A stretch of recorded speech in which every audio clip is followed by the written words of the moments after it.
5 caractères des songes. Vous y êtes? Le premier caractère, c'était lequel? Rapidement.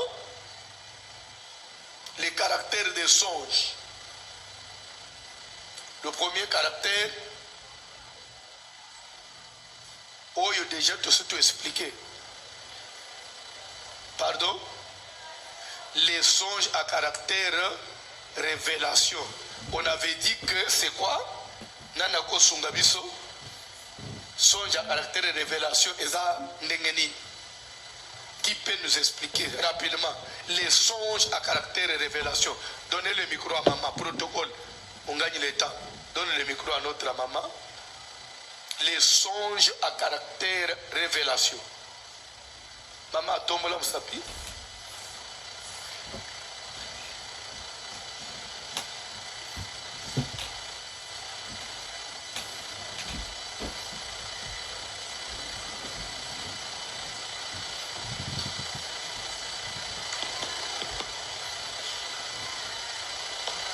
Merci beaucoup, Pasteur, pour la parole. Pour les songes à caractère révélation, pour Kabola qui ont mis ça. Premièrement, révélation, orientation. Révélation, orientation, premièrement. Deuxièmement, orientation. Orientation, promesse. Promesse, ok. Enfin,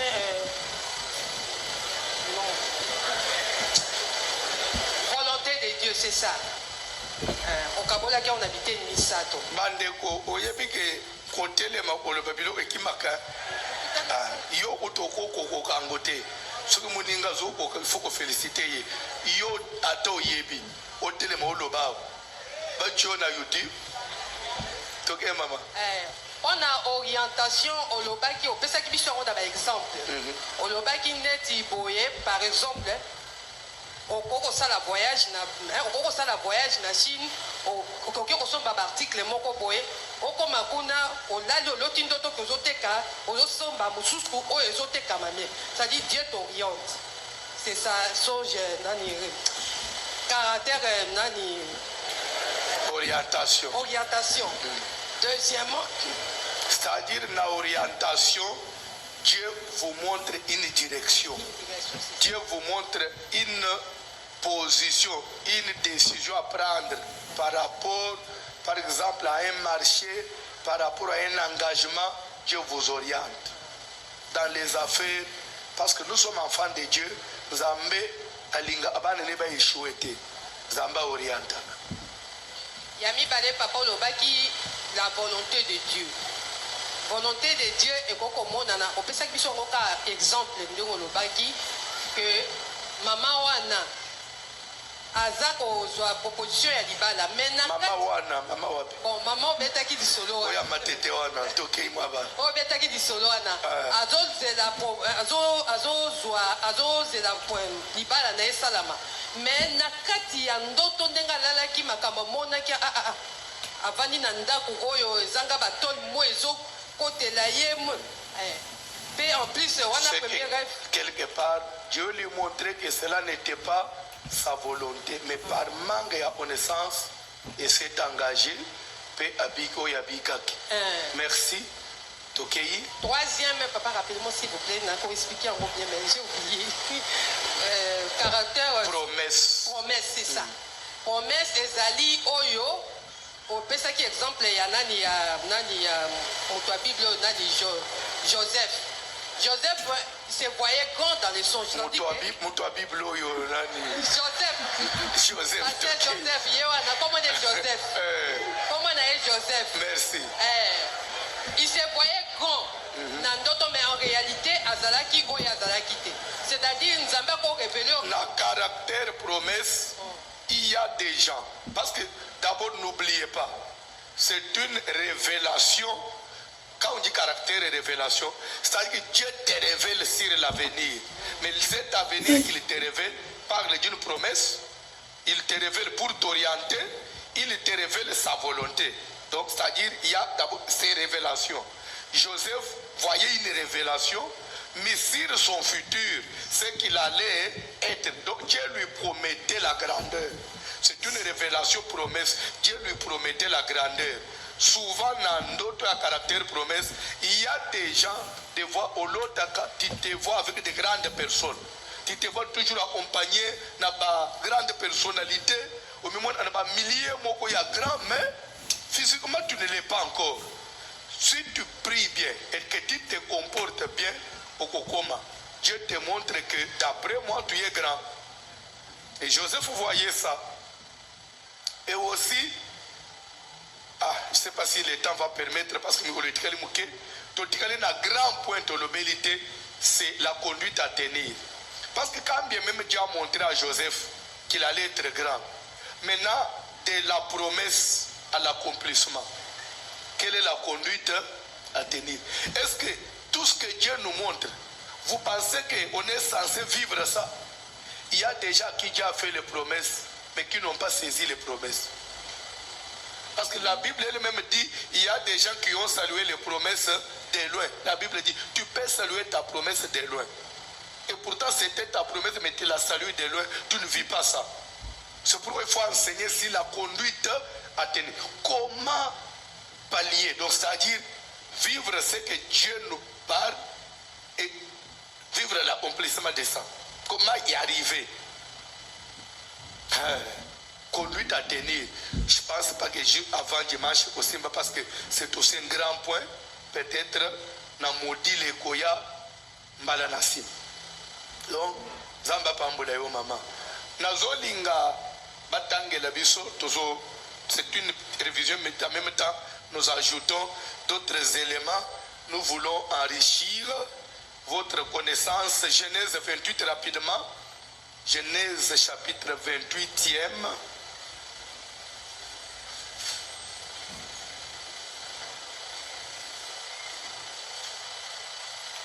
Papa Bandana verset 10 rapidement. Genèse 28. Bandeko bafanyi bakote s'il vous plaît.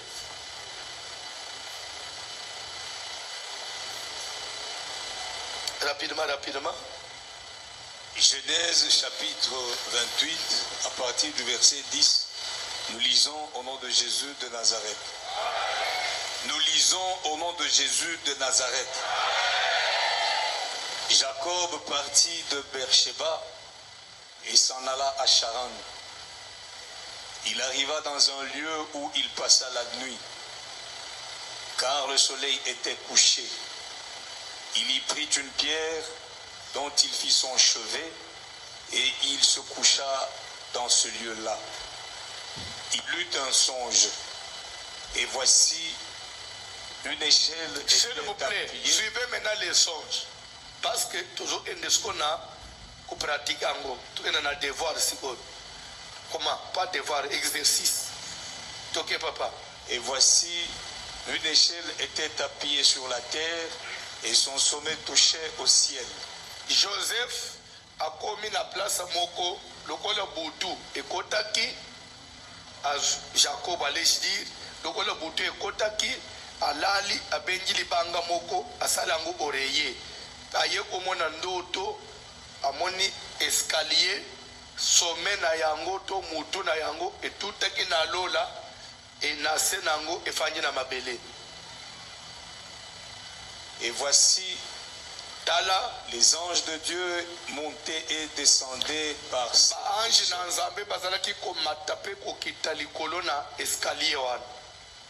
et voici l'Éternel se tenait au-dessus d'elle. Et il dit,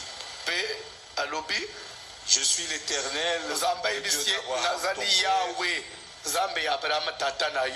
et le Dieu d'Isaac. La terre sur laquelle tu es couché, je la donnerai à toi et à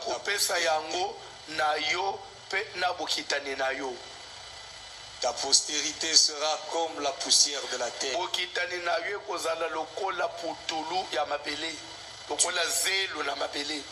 Tu t'étendras à l'Occident et à l'Orient.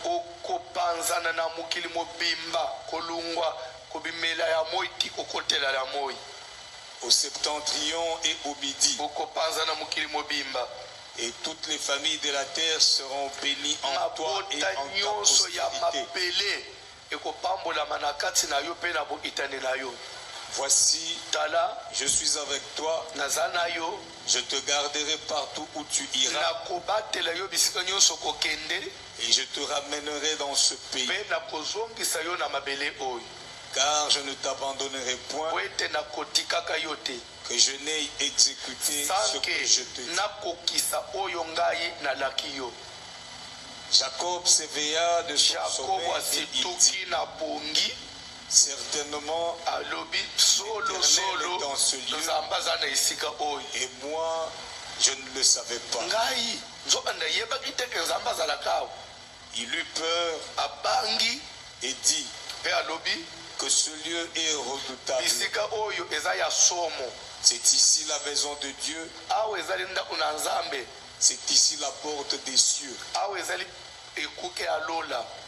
Et Jacob se leva de bon matin. jakobo alamuki na ntongo makasi, Il prit la pierre dont il avait azwi fait son libanga chevet, oyo atiaki oreye, il l'adressa pour monument asali yango monima et il versa de l'huile mpe sur son asopi sommet. mafuta likolo. Il donna à ce lieu le nom de Bethel, apesaki esika na nkombo ya betel. mais la ville s'appelait auparavant Luz. nzoka vile wana nkombo nango ya kala ezalaki luse. tofandi tozotala d'abord na critère des songes. Rapidement on avance, on gagne le temps. J'aimerais que chacun fasse travailler sa tête. omoni makambo tozo enseigner awa. Dans 5 ans, dans 3 ans, dans 10 ans, dans une année, bamosusu même dans quelques mois okozala na mboka oyo te. nzambe akosala ke oevolue na mabele mosusu. bipai wapi okozala na paster na baserviteur chaque jour te. mwana no alamuki na tongo, mama ye tala ndoto na loti, soit camarade na mosala, soit mobali no, soit mwasi na yo aloti ndoto mobimba neti oyo apesi yo na tongo. okozala nini yo mwana voici l'homme, mwana oyo oti na université ya voici l'homme, na mateyi nyonso yo olandi. omoni bane oyo osali na église oyo, soki classe mbeli obima oleka na nebite ozwa na maîtrise, obima na po, soki kula makambo ya classe master kutu papa na se to yembeli professeur ordinaire na mikolo oyo osali na église oyo. mais nazokamwa mosusu eloko na mutu eza te. Trouvons les critères de validité. Le songe de Jacob est-il valable? Pourquoi valable? Les critères c'est quoi? Rapidement. Travaillons maman, bouge, force un peu mutu. Est-ce valable pour les lignes? Pardon? Nous considérons d'abord l'état dans lequel il était. Il était dans quel état?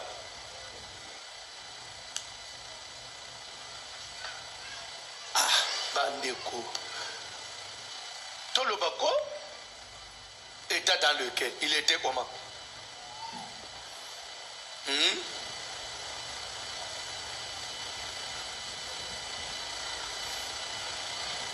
Oyebi, si faut tolanda enseignement, azalaki na voyage, état moko ya stress, parce que alali na zamba.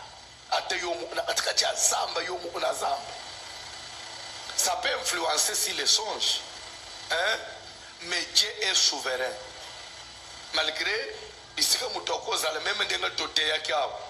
nous disons ça peut, quand on dit que ça peut influencer, pour dire que ce n'est toujours pas obligatoire. Parce que même dans un avion, Dieu peut te parler.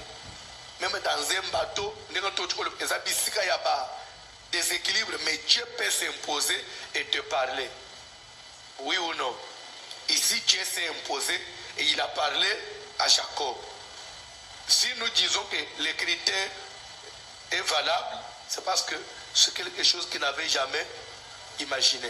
Parce qu'il a pensé à noter, parce qu'il a dit qu'il y a l'alika anazam. Et de deux, c'est un songe qui a retenu son attention. Parce que na réveil, azuna libanga adressé mon imam. D'après ce qu'on peut comprendre. Déjà, C'est un songe valable. Donc, est-ce qu'on a caractère de songe? Notez à Jacob, ils ont de quel caractère? 1. Caractère combat. 2. Reproche. 3. Rétrograde. 4. Révélation. Vous tous vous êtes d'accord que c'est le caractère révélation? Ok. Révélation maintenant, nous avons 3 types de révélations. Qui disent que c'est la promesse? Qui disent que c'est l'orientation? L'orientation. Vous dites que c'est l'orientation? Oui, maman. Ok. Orientation à part maman. Orientation. Oui, maman, il y a orientation. Il y a déjà 4, 5, 6 personnes, 7 orientations qui disent que c'est... Amen. Alléluia. Alléluia. Volonté de Dieu. La volonté de Dieu. Volonté de Dieu, mutazate. Donc, totikali kakana, tolunguli volonté de Dieu. Totikali na, maman, volonté de Dieu. Ok, mutupé la volonté de Dieu, ça. Parce que ce qu'on échoué dans le caractère, ou échoué dans le discernement. Tout ce qu'on a battu à Liboso, Badobaki Ezali, promesse.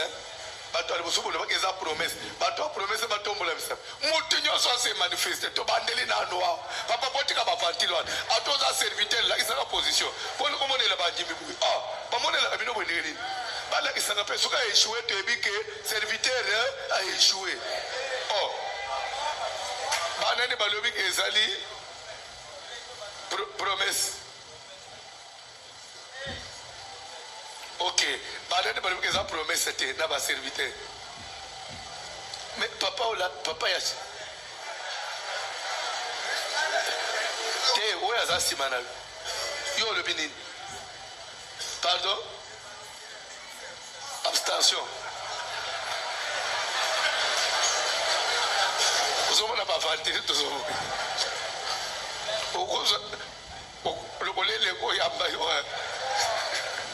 Bon, côté abandim, promesse.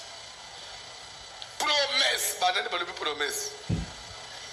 Ok, banani balobi orientation. Tokena na bande kwa promesse. En quoi est-ce que c'est la promesse? En quoi est-ce que c'est la promesse? Qui peut justifier sa réponse? Pardon? Oui? Pesa, paf. Président Fiston micro. Merci papa pour la parole.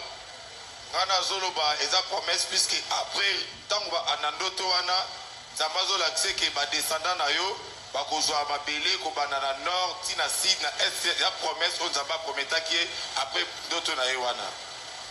Donc au bandika na ba descendant na yi. Non, après d'autres wana zamazo ebise que après d'autres wana na kati ndoto. Na kati ndoto pendant que zamazo azo révélé atalisé que place aux allées à placement redoutable.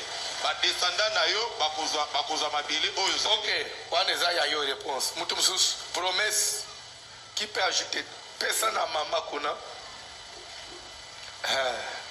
Au moins ni siko nanda okubanda kwamuriye bane. Famille no bazo bayebe ko sambela bawo. Famille no pe balanda kabiso. Au moins na balochi bayepa na yo. Yo mwana voici le moloba. Ukoendure famille bo bimana ere. Toke maman. Oui, merci papa pour la parole. Micro. Voilà. Promesse, on dit promesse. Si. Pourquoi ils ont promesse? Maman, tout gagné temps. Oui, c'est premièrement, Jacob en ces temps-là, il n'avait pas encore d'enfant.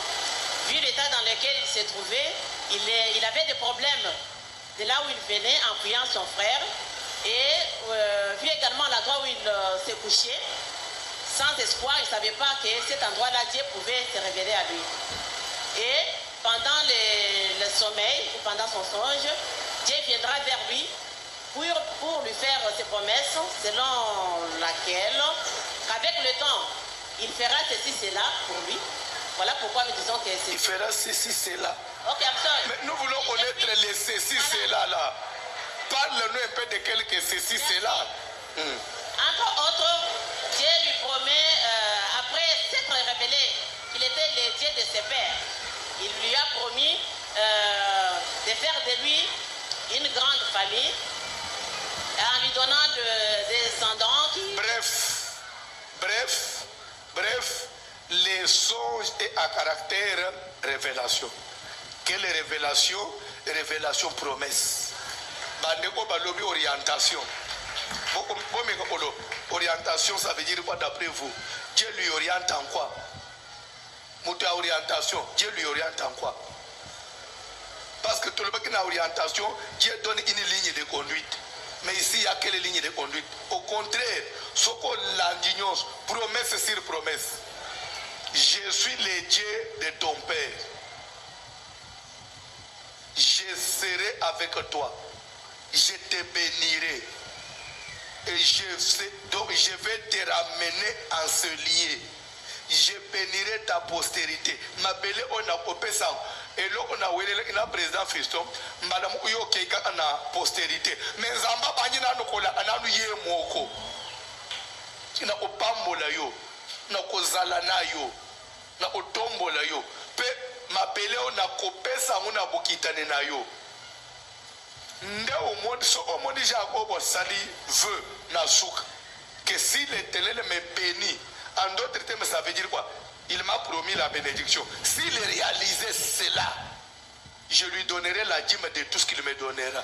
C'était par rapport à la promesse de la bénédiction, à la promesse de l'élévation, à la promesse de la grandeur. D'abord pour lui.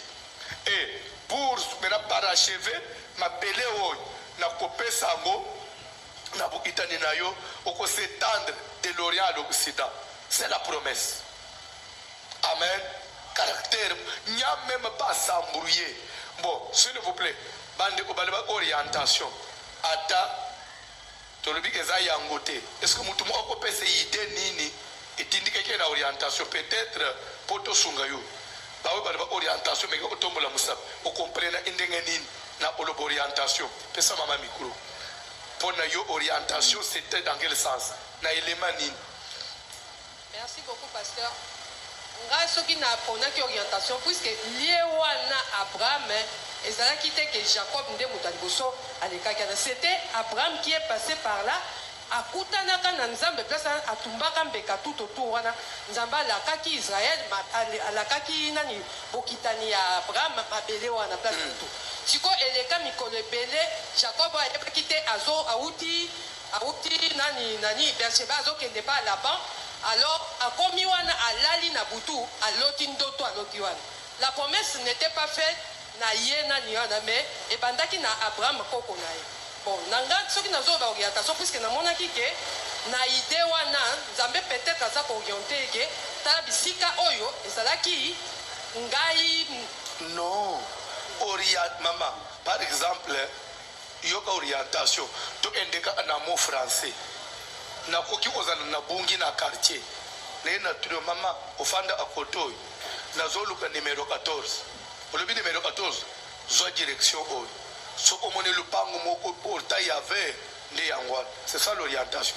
Mais ici, il arrive à l'autre. D'abord, il est résolu parce qu'il y a quitté. Abraham a salé makambo, mais il y a à l'autre. Mais d'abord, c'est un caractère révélation. Mais d'abord, ça révèle. Jusqu'à là, c'est normal. Qu'on découvrir, c'est une révélation. C'est pourquoi nous disons le caractère est révélation. Parce qu'on découvre ce qu'on ne connaissait pas. C'est ça le caractère. Mais quand bien même on a découvert, mais le vrai sens, il y a découvert qui envisage quoi dans cette révélation.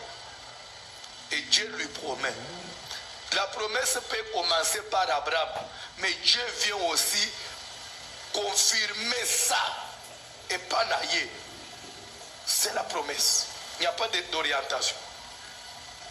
Dans l'orientation, c'est donner une direction. Mais ici, Dieu ne lui a pas donné une direction. Au contraire, Dieu se révèle. Je suis le Dieu de ton père. Le Dieu d'Abraham disait déjà, je te bénirai. C'est la promesse. Il n'y a pas d'orientation. Merci. Au moment où il faut battre le c'est comme ça qu'il faut bosser un exercice. Yomo oko bande pe otanga bando to Bible nanda. Otanga ndo to mo omekina no obunda yomo. Opesa caractère. Avec ces exercices-là, oko bande ko interpréter bando to na yomo. L'entanga très bien. S'il vous plaît. S'il vous plaît. Interpréter les songes. Pour réussir, il faut connaître les caractères. Joseph ayebaka ko interpréter ndoto te oui ou non les raza amwana muki mais soka loti ya lobi bandi ko ne basaleni et d'ailleurs les a commis place à musus pato ba komi ko lote place au saleni parce que d'abord il avait appris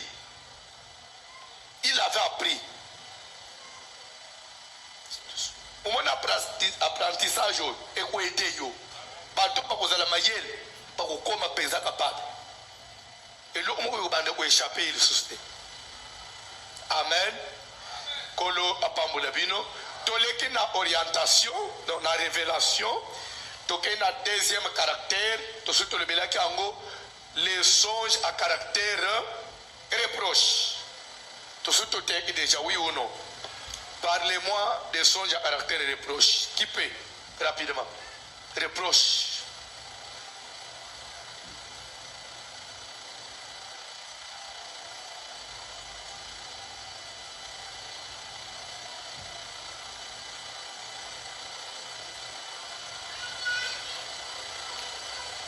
Saka maman na biso aza lauréate du jour ba mususu nyonso balali toke moi ba bon papa songe à caractère reproche olobaki ke nzambe aza kokebisa yo na likambo moko na comportement moko azomona peut-être ozokosala marche ensemble na mutu moko oyo akoki te nzambe peut-être okolota ata mosu olati mabe na ndoto ozolota makambo oyo ya mabe nzambe aza kolakisa ke comportement ozo peut-être koviser ces derniers temps eza kosepelisa ye te ou soit moto ozotambola na ye aza moto oyo akoki te tu dois t'arranger c'est ça reproche na ndoto ndenge olobelaki biso mokolo nani mosu akobakisa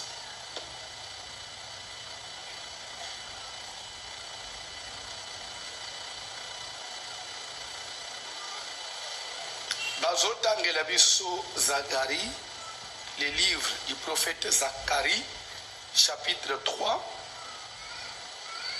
à partir du premier verset.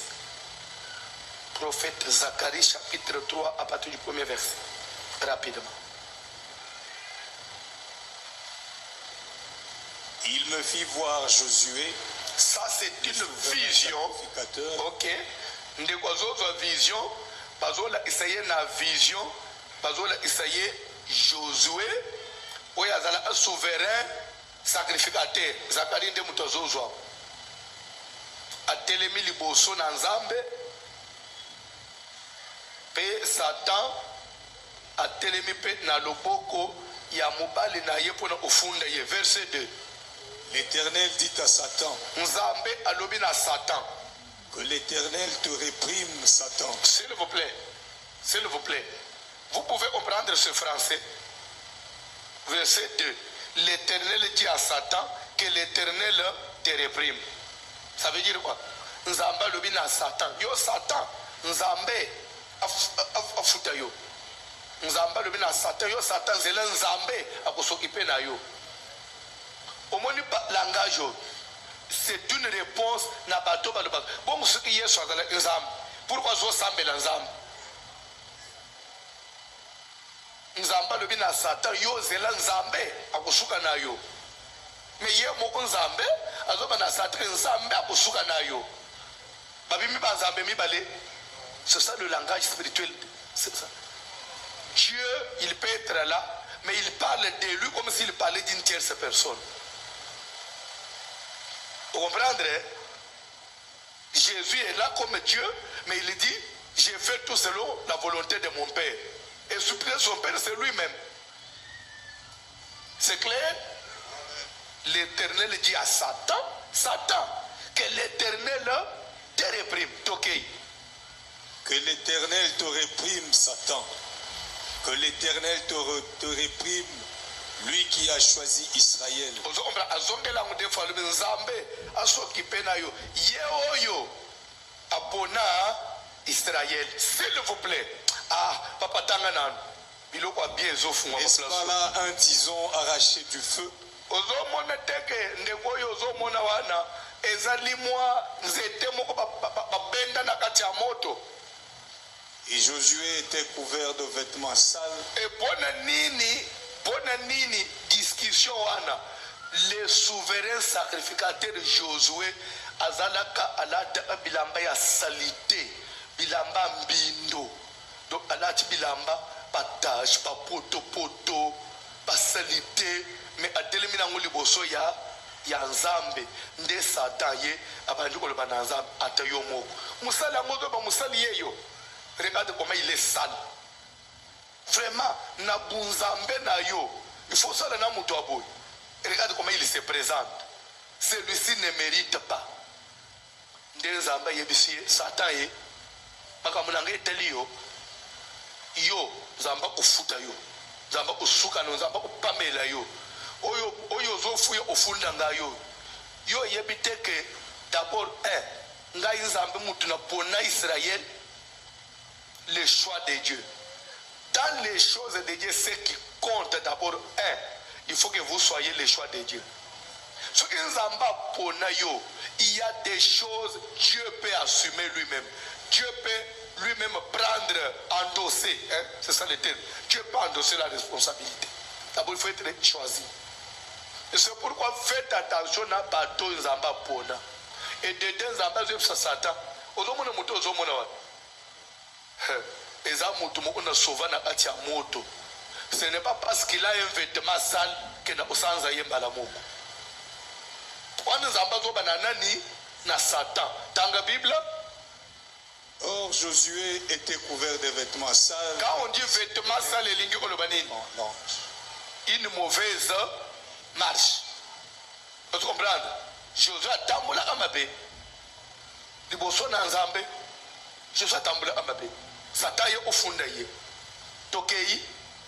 L'ange prenant la parole Ange Jésus maloba dit à ceux qui étaient devant lui, alobi na ba ange mususu bazaki pembe liboso na ye.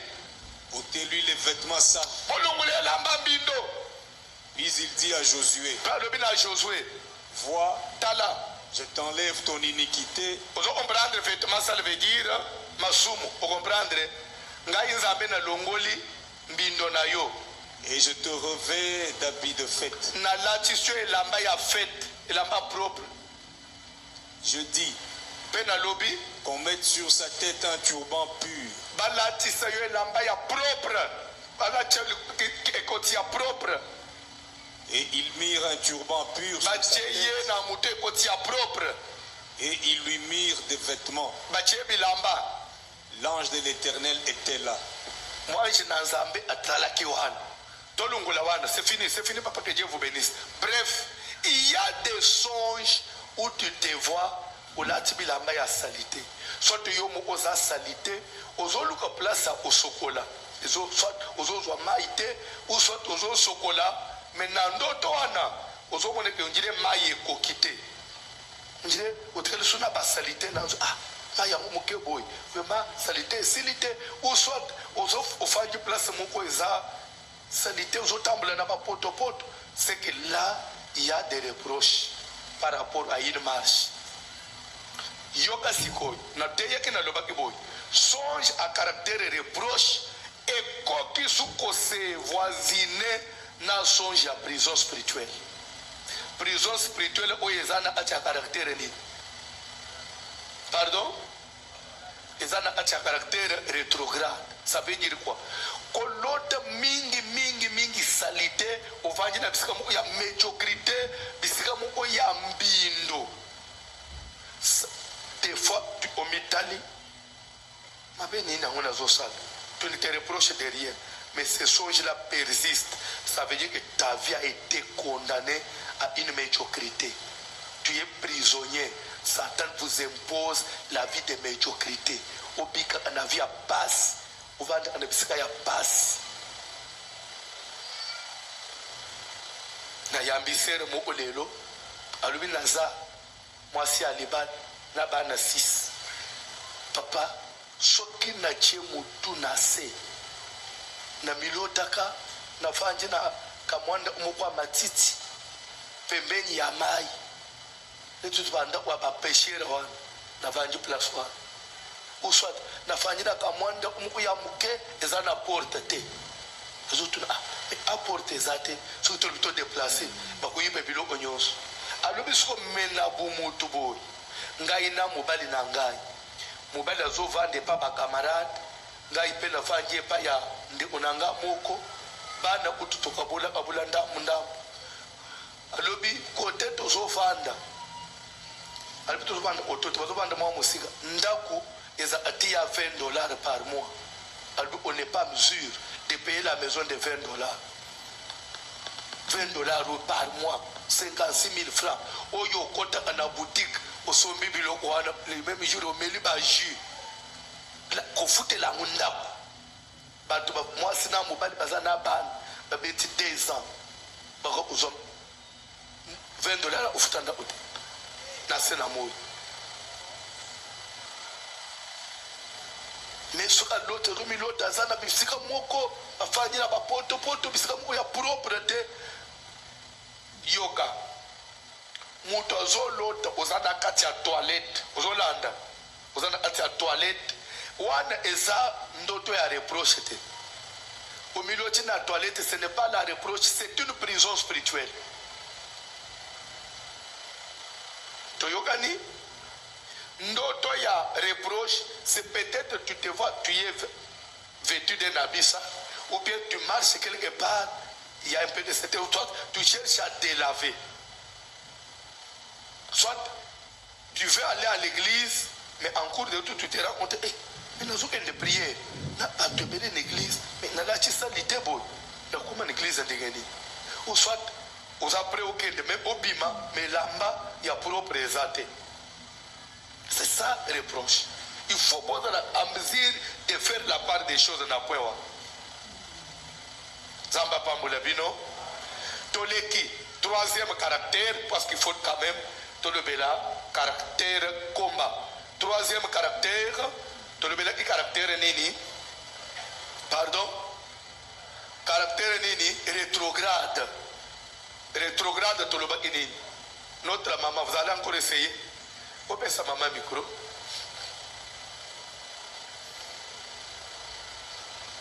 rétrograde les songes à caractère rétrograde. Rétrograde, ça veut dire rétrograder, veut dire qu'on quitte ça, qu'on quitte ça sima. Pas rétrograder, ça y est, balonguer les grades, pas diminuer. Vous comprenez? Balonguer les pété, pas dépouiller. On divise qui européenne à 3 parties. Oui. On a qui premièrement prison, prison satanique, hein, c'est ça. Prison spirituelle. Rétrograde, prison spirituelle. Deuxièmement, rétrograde. Réclamation, c'est ça. Réclamation. Réclamation ou poursuite. Poursuite. Troisièmement, on a qui rétrograde état d'âme, c'est ça. Vraiment. Merci. Ouais. Que Dieu te bénisse. Aux hommes, tu peux te lier ma beaucoup quand même. Déjà ça, je suis fier. Je me vois quand même que dans l'oni na zéluté. C'est quand même dans ma belé où je peux être tranquille. Nous avons formé pe batu bako sunga pe batu musus. Yo kakabo yo na mutu no wan. Oi ba nega zole ban. Ozo mono dia algèbre. On dirait mathématiques. On dirait cours anglais ou bande ulingate wan.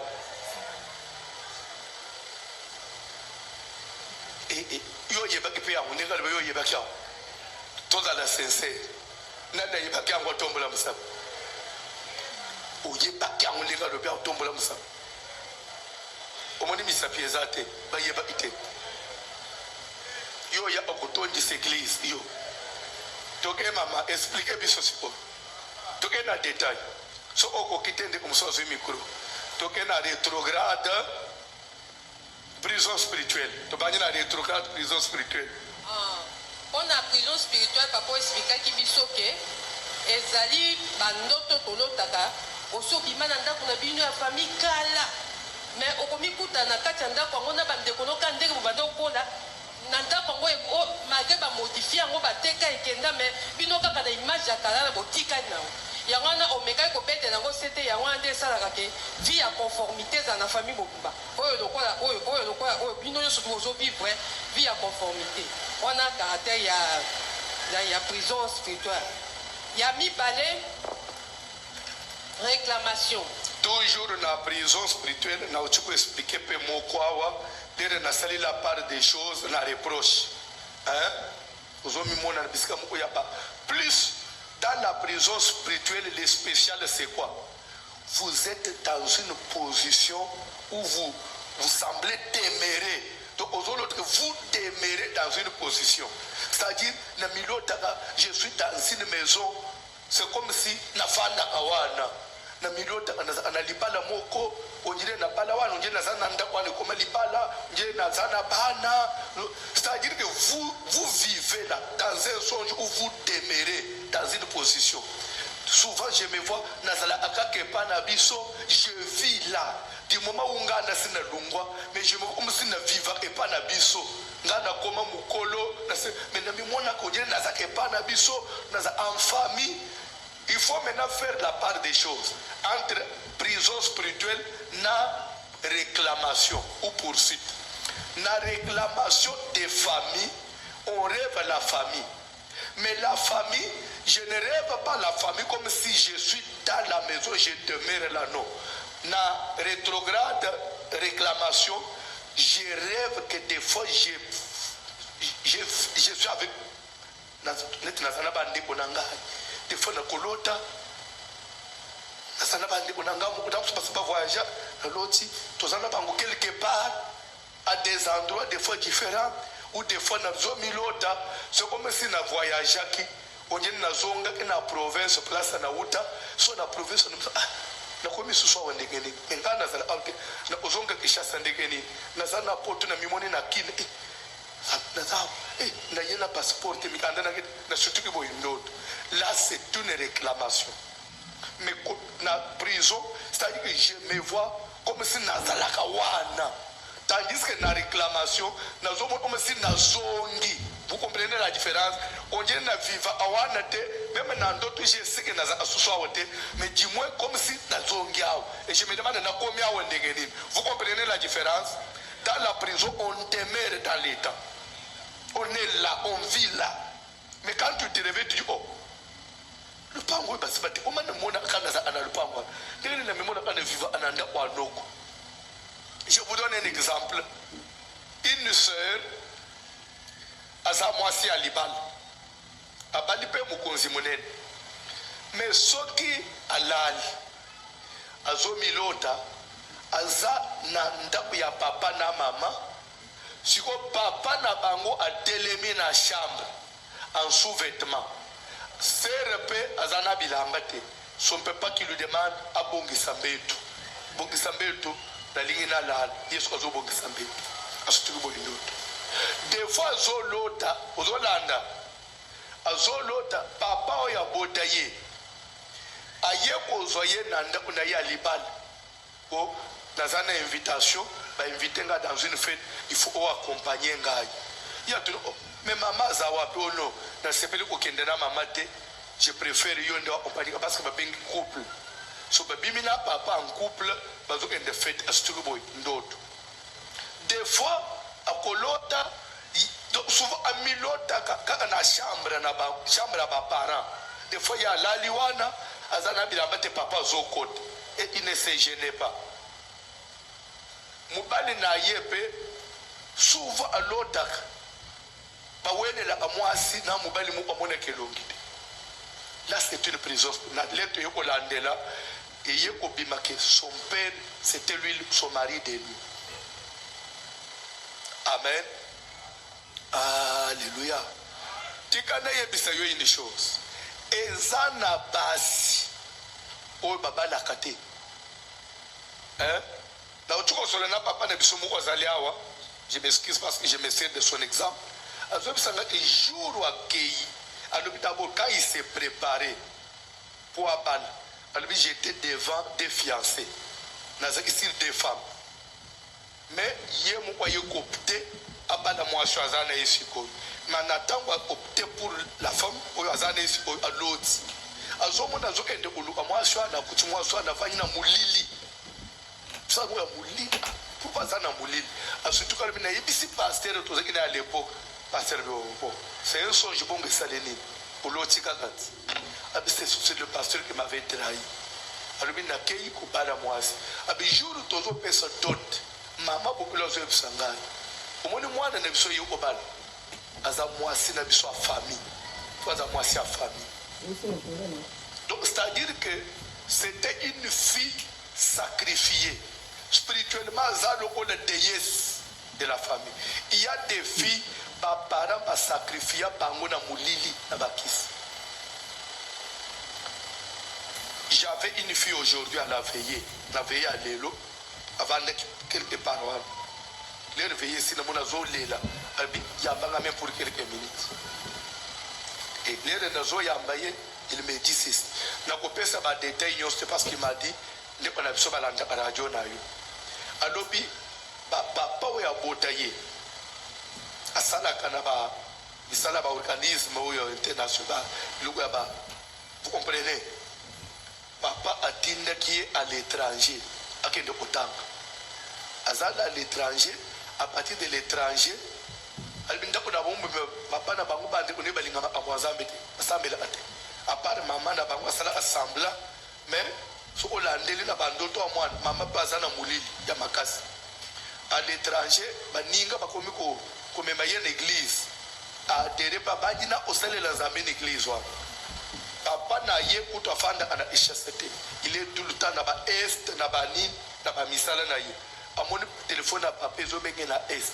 Papa qui lui dit arrête avec tes prières. Ça dérange ba église. Bon, moi il a pensé président. Ils ont dérangé confession musus par religion musus. Et dérangé par religion musus na dégeni. 2 jours après papa bengi ozo yo bate arrête avec tes prières. Sinon, dans ce cadeau classe, tu perds tout. Aux autres, ils chassent au chômage. Quelques semaines après, papa Benguier, ça dérange. Papa, ça dérange qui? Ça dérange les voisins de là où tu es. Oh. Papa, yo za la kawote. Ma voisin peut se plaindre. Ah, aux déranger, mais nous avons comme de la blague. À mon papa tindi billet, tu rentres. Il faut te sous-classer. Si tu ne rentres pas, et t'as rien. Moi, dans moi, ça, quand je suis allé, papa de Fanda, au lieu de Osambela, au Tanga Sud, Fanda. Moi, dans moi, ça, Fanda, il n'a pas quitté. Na kimi un jour, na l'église, na la nuit, on a une église. Papa, il y a le col où il y a aux ongles, au Sambela. Je vais t'amener à l'hôpital. On va t'injecter les médicaments. Papa propre. Alors, je voyais comme de la blague. Un jour, mon père, papa, Kanga Tchengana Moutuka, à Kengana hôpital, à psychiatre. Alors, Batubanga, Bakisi, na sala inane, na lala akapongi. Donc, quand il s'en va forcer na lala, na zaka ya kolala. Une année, nous avons mis bien. So na une année, on a minute so un jour papa coach bananga au moins ici kende sous église total. Au vanjit. Ce qui côté aux ala ina voyage, ce côté au sac. Mais aussi c'est classe héros. Yo lingo ko sambe. Bunde house ko vanja. To yokani. Je vous épargne des détails, n'a aucun tabac de détails, parce que m'a dit famille balanda. So, calculer ce que yo mobali oye, na sepeli na bala moano, au bali de yes. Il y a des filles qu'on ne peut pas épouser. Ce sont des filles dédiées. C'est-à-dire que succès à papa na bango, c'est son étoile. Basiwana bazala. Nepte ce qu'on a au bali moi sol okosala boye soki oza makasi na prière okoumela na moki oza peu faible vous mourrez akolia ye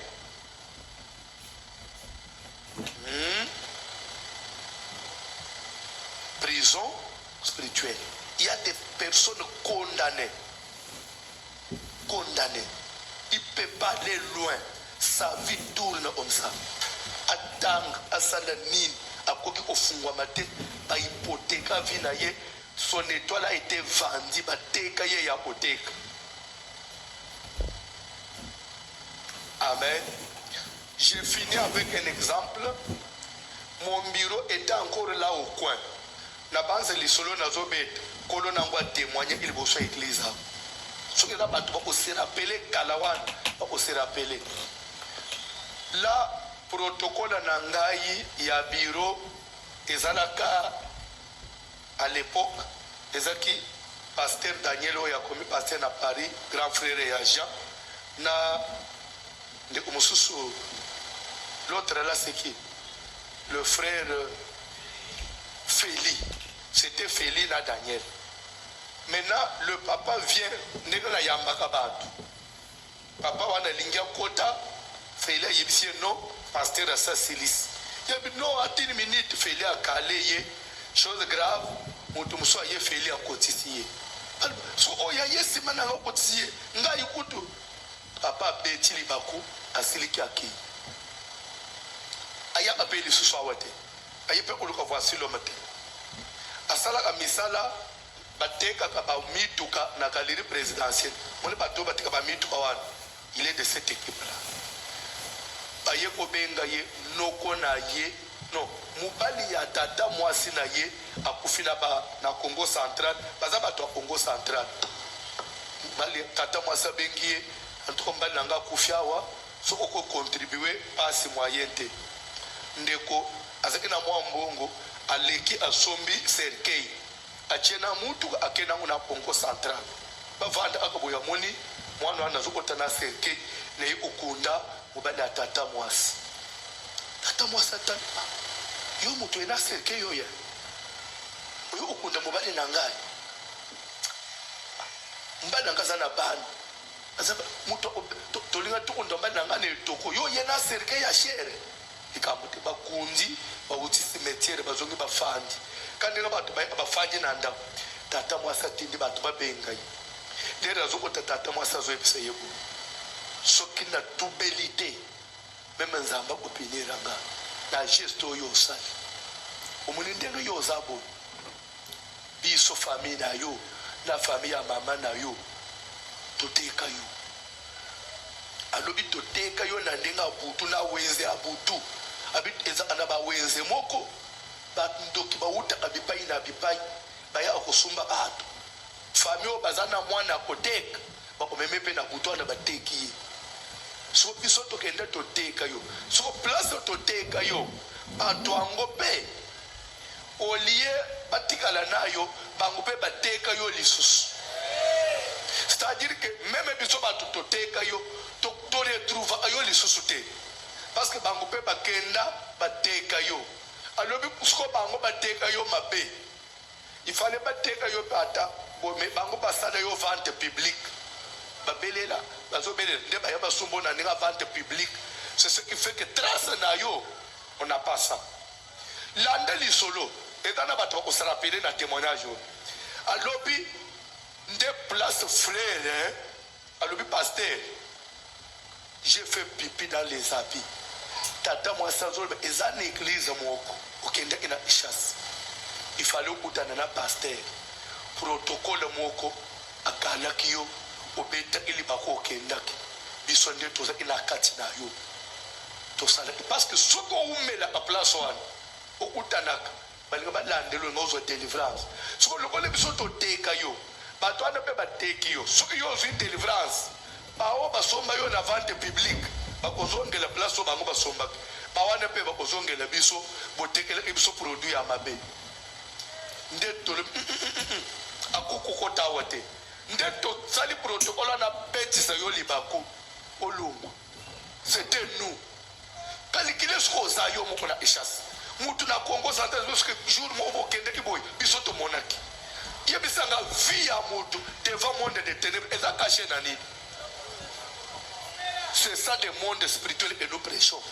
Si l'église vous n'êtes pas enseigné sur ces choses, vous marchez qu'avec les deux yeux, tu ne feras rien sur la terre. Même prière aux yeux pour ça là est nul. Tata moi ça ebisie que kende zonga place wa nyoso ba ko sala yo ata ko sala yina le okuta na pasteur te ou met le place wa de place parce que na acto c'est à kokundela nga mobali na serke bato amboka babangi na mboko bakunda bato na etoko yanga mbali akunda na serke non il faut notre belle na bima na makambo na yo kende place wa umela ozo délivrance na yo ndende kwa ya zo lenga asoli na ngai a témoigner devant l'église akomakana na lokola mutu pe atikala ka mutu asali même pas inale ape mwana yi assemble appelle le suscité même na place à moi côté habito na mona appelle le suscité ce que ça couffe ce que nini on ne sait pas. Amen, alléluia. Et le frère là s'est évanoui comme ça kendo abunga bongo. Regarde la vie. Bah, toi, tu ne peux rien faire dans la vie parce que tu as été vendu. Toute délivrance n'a eu ça pétété. Na boutou et na ba marché. Ba teka mariage. Papa na yo côté libal. Libal na ba sombia ona mutu so teka ngupe na mutu mususu. Mon frère et ma sœur okoluka libal di ndo mona mwana moi ça c'est tu veux 60 ans. Parce que un mariage. Précis. Parce que mariage comme tel, pour toi, ça n'existe pas. Parce qu'il faut y avoir que vie à moutou, tout ce que tu copies physiquement est dans l'espirituel. On peut puiser dans l'esprit, on peut retirer ton étoile dans l'esprit. Quand on retire ça, na mukiloti ali elo pam. Nde mutozo matana ba mayele, na ba diplôme, na ba français ya bien, ou ko se retrouver un jour, ba yele biso photo, frère na bino na kufi. Et c'est fini vie ce qui bon. C'est comme ça, même tous ceux qui viennent à l'église. Bolandelo yengete. Mutuna mutwaza cas particulier. Mutuna mutwaza na famille ou yaouti. Ou dans la réalité différente de la famille mususu. Dans l'église, beaucoup utiliser mundi, même bête soli bakou. Beaucoup utiliser serviteur parce que pour baki misayo place à bénédiction. So olandi biloko wana ya na kwa yali susute église o bulingwe zate etaliyo ba biso biso te ko sala club ya bulingwa ou bien club ko salisa mutualité awo to ye mutu na mutu ye kolanda matei ate pasteur François ayamba yote mais moi je cherche ce qui sort de sa bouche et ne fût que la grâce là que je bénéficie. Non, on a pas pire à Baloba na Yesu. Yesu tu ne vas pas tu ne pas qu'il bino bokete pour n'ani. Mais biso to okendete parce que ozana maloba ya vie éternelle. To papier mais to fandeli maloba. Atayo popenga li biso to okendete biso to fandeli maloba ezo mana koloko na yo. C'est ce que beaucoup de gens ne comprennent pas. Les prisons songe rétrograde à caractère prison spirituel. Il y a des gens condamnés. Et leur délivrance est aplacée. Après songe à caractère prison spirituelle, il y a des songes poursuites ou réclamations. Quand on poursuit quelqu'un, bien on réclame quelqu'un, c'est-à-dire que la personne, il semble quand même déjà marquer un pas. Dans la poursuite, c'est-à-dire que tu n'es plus sur place. Vinayo, on dirait, et ça a tendance à avancer quand même. Vous respirez quand même. Mais, poursuivre, quand on poursuit quelqu'un, c'est pour les ramener. C'est pour le ramener. David dit dans les psaumes 142, délivre-moi de ceux qui me poursuivent, car ils sont plus forts que moi. Quand il dit ils sont plus forts que moi, c'est-à-dire, sur le plan spirituel, n'a pas ndoki, n'a pas physiquement, bandoki baza plus fort. Pour nini, bango baza na spiritualité. Biso pe pour tous le plus fort, il faut toi invoquer Nzambe, tous pe spiritualité en Nzambe. Mais na bumutu boy, yoko bunda na famille olonga te, obunda ba na nini, na butu yo la komiye bite bango ba pumbwaka. bango bazomono ndenge olali na mbeto. Donc bango baza na spiritualité, bamagicien baza na spiritualité, et toi tu es ordinaire. C'est comme ça que David dit comme ça là, si toi tu ne me délivres pas de leurs mains, je serai malheureux. Donc David demande à Dieu d'arracher la puissance et la réclamation. Il y a notre papa, on a Yambi sous les lois, il est là, je vais me servir de son exemple. Le papa me dit ceci, voici l'homme, j'étais diamantaire, Yakasai. Et puis c'est là que vers Nata Yamoubut, capitale Nanga, 150 000 $, que j'ai voyagé avec pour acheter les diamants au Kassai. Quand je descendais dans l'avion, soit j'ai dans ma mallette 150 000 $. Des fois, ceux qui marchandises, je peux partir avec 100 000 $. À lobby, à l'ali, à Zolota Nandoto, à Zomona, à Zana Maboko, na Mbongo à Mabende, Mbongo à Mabende. On dirait Nazos Ananaba Mbongo à Mabende. Mais Ngaï Moutonazala ba million. 150 000 $ n'attendent à Mobutu. Ma banque est à 6 000, 4 000. Papa gérer 150 000. À cause de combien de ma banque? Alors, parce que Mimoni, na ma banque on a yé, on y a un dollar à wanete. Azala bambon à ma penda kala. Nesco azo abo ina le bokoy, abo ina le bokoy, abo ina le bo. Maintenant, à mon li pende moko et kwei et betina babe et baju obaluka boy. Net bill.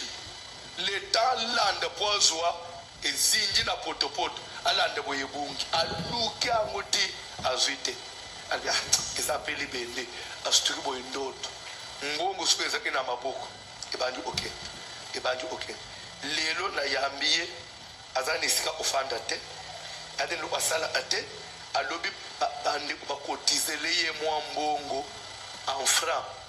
Les assos sont combien de mille d'ailleurs on a semblé lango akenda talufu akenda kolu asi moyen assez débrouillé azana lupangu tazanda ofanda.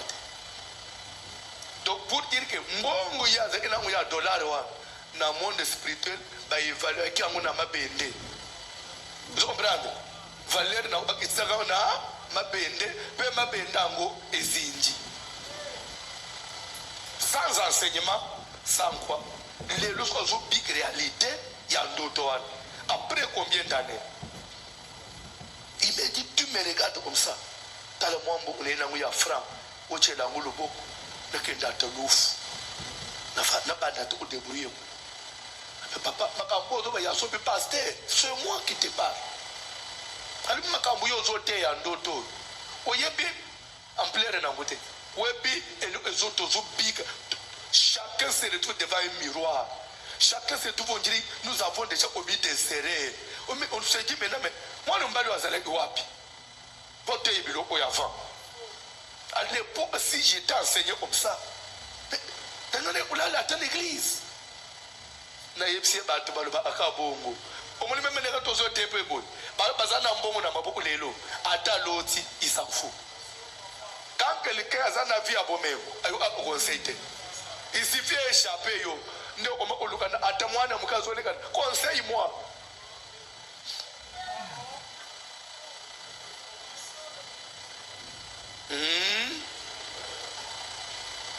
Songe à caractère rétrograde. Vous avez une école, vous avez un uniforme. Vous avez une classe inférieure par rapport à ton niveau. On te réclame, bazongisayo au bas de l'échelle. Attends à n'a million, mon frère, ne t'entête pas. Attends à conseiller du chef de l'État, ça ne dit rien au diable. Toleki, dernier,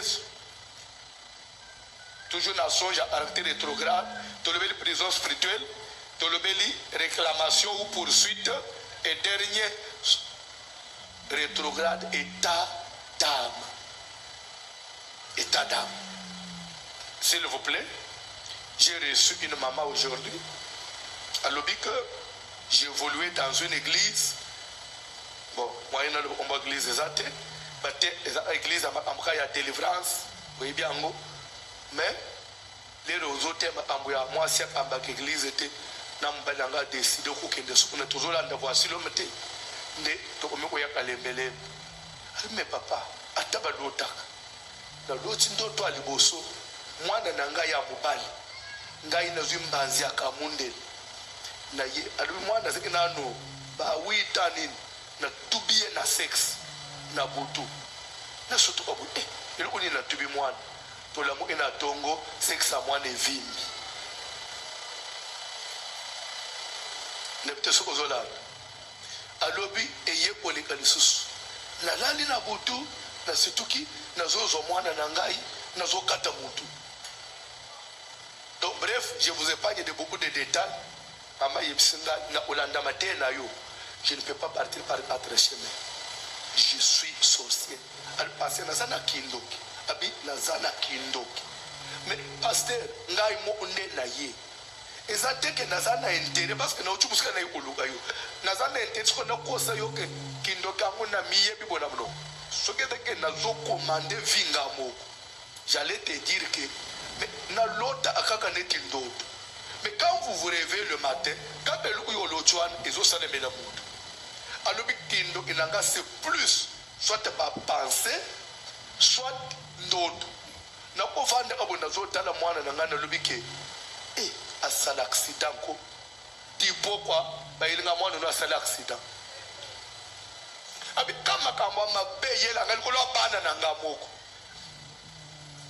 Utala ka mwana na nga. Ayena fiancé. Et aussi mate ba kusala 2 jours boko swana pe boka bwana après na ba ka ndenga na lobaki ba beba niko ba toana tozana ba muna famille ba toana tozana ba muna famille donc tout ce que je comprendre tozana ba toana na famille tout ka talio akanisi mabe ça s'appelle sorcellerie des pensées ça existe. Dans ta tête, il n'y a que des pensées négatives. À part organiser la moutoumapé, dans la tête d'une personne, il n'y a que les images de sexe. Des fois, il y a un moutou il imagine toujours à cause de la néguénine, la bilambanaï. Et c'est ce qui c'est la sorcellerie. Tu es en pleine prière. Tes pensées à toi te ramènent à l'impiété. Tu n'arrives pas à te concentrer. Makanisi ambindo ya impudicité à banine. Ndezo ya panda. Ce quand tu lobby amène tu à prière et quand tu peux, au combien à l'aise.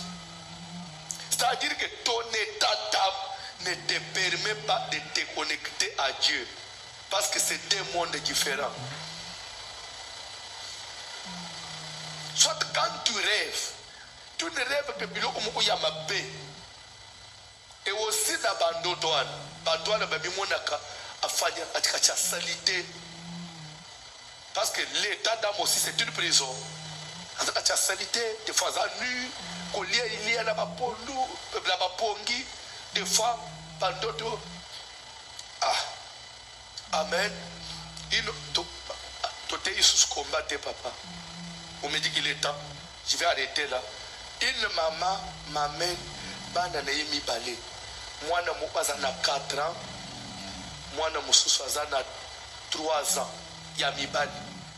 Il me dit pasteur, prie pour ses enfants. Alors j'ai mon mari à la maison. Si je suis avec mon mari, je ne sens rien. Mais ce qui n'a l'autre moi na 3 ans où couché na ngai. Donc j'ai joui. J'ai joui quand je me réveille. Je sens même que j'étais avec un homme. Abina, on m'a des fois, nous autres, moi, des fois, nous autres, nous avons la chambre. Moi, on a 3 ans, où il y a c'est sur la terre. On m'a dit, par exemple, c'est pour que tu te retrouves. Tu te localises, Yozawapi. Le diable a une mémise sur les Badou, c'est la moya. Ce n'est pas en vain que Jésus dit le monde entier sous la domination. Malobane outina démoté Mukeli, le monde entier ici est sous la domination du malin. Yozo mono tokomi na mukili ya mutobotami mwana mobali. Azoka na l'hôpital nazo sopela kozala mwana mobali te. Boko misaka mwana mwasi. Papa, vous ne trouvez pas que le diable travaille et le diable est présent sur la terre. mwana mwasi alinga alula ba mibali te mwana mwasi alula ba baninga basi soka tele muninga mwasi soka ata mobali na ngai mais mwasi lokola yo. Vous trouvez ce monde là encore un monde normal? Alors c'est pour vous dire que le diable est capable de tout. Quand il y a un fan de l'église, pensez au yahu, il y a un souillé. Il y a un souillé. Ce que tu as prié, tu penses aux choses, tu penses, Amen, aux hommes calmes. Tu es calme. Mais pas persévérer ta prière. Tes pensées commencent à se souiller. C'est-à-dire que le diable t'envoûte pour que tu ne te connectes pas à Dieu. C'est un problème de la sorcellerie. En dehors de la sorcellerie consciente, il y a cette sorcellerie qu'on appelle inconsciente. La sorcellerie inconsciente peut être sorcellerie des pensées ou sorcellerie des songes. Il n'y a que des choses dans les rêves ou soit des pensées. Et quand tu penses à un mal, le mal arrive à quelqu'un. Ou quand tu rêves mal sur quelqu'un, le même jour, le mal lui arrive.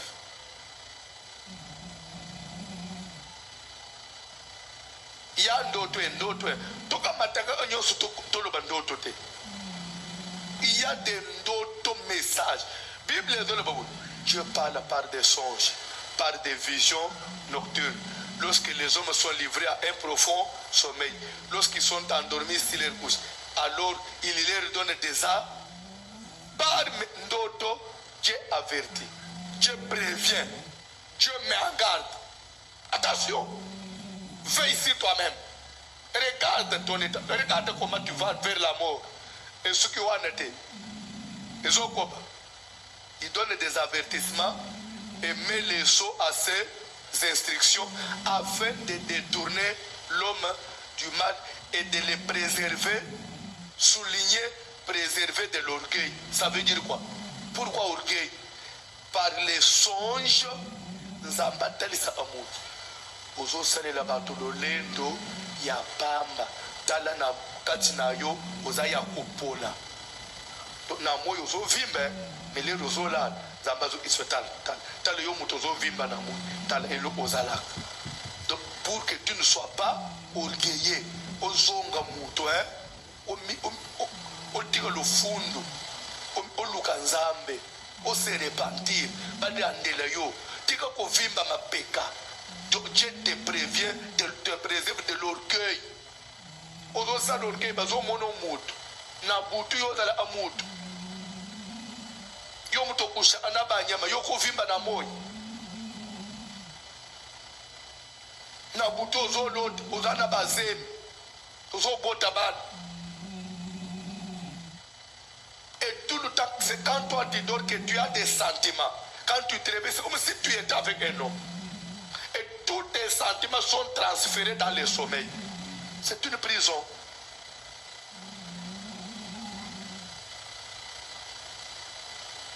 Ah, Zamba Sunga, déclaration, la puissante prière. Il y a dimanche les 14 en esplanade et puis c'est délivrance en avis. Pour Kolobateke, laissez-moi vous expliquer. Dieu c'est un Dieu de grands rendez-vous. Dieu c'est un Dieu de grands rendez-vous. Il y a des choses que Dieu ne peut pas faire maintenant. Il le fait que lors d'un grand rendez-vous. Il y a eu une fête des Juifs. Jésus monta à Jérusalem et il guérit l'homme qui avait fait 38 ans. Est-ce que vous comprenez? Lazare a béni. Il ne vient pas. Lazare a koufi. Ce que nous avons béni. Ce que nous avons koufi. Sanguni ne panzana amakasi. Sangwa liwa kenda akule asangwa maladi. L'air sangwe panzani Lazare est mort. Batubaye matanga ba uchibipa inabipai. Dès Jésus revient pour les ressusciter. Parce que là, il y avait un grand rassemblement. Dieu c'est un Dieu de grands rendez-vous. Lorsqu'il y a de grands rendez-vous, Dieu peut t'accorder une délivrance au Luka pendant 15 ans. Ce qu'on a des fois que ça va, ni ça n'a pas grand rendez-vous. C'est parce que Dieu sera là. Quand son peuple se réunit comme ça, il dit ceci. Lorsque le peuple est nombreux, c'est la gloire de leur roi. Et notre roi, c'est qui? C'est Jésus. Quand nous serons nombreux, notre roi sera là. Parce qu'il va chercher à tirer gloire. Dieu, c'est un Dieu de grand. Totelemi likolo. Totikali kakana caractère, combat. Que Dieu nous fasse grâce. Demain, c'est mercredi. Tout le bel combat. Et jeudi, vendredi, tout le bel. Toko bana papoué moussous.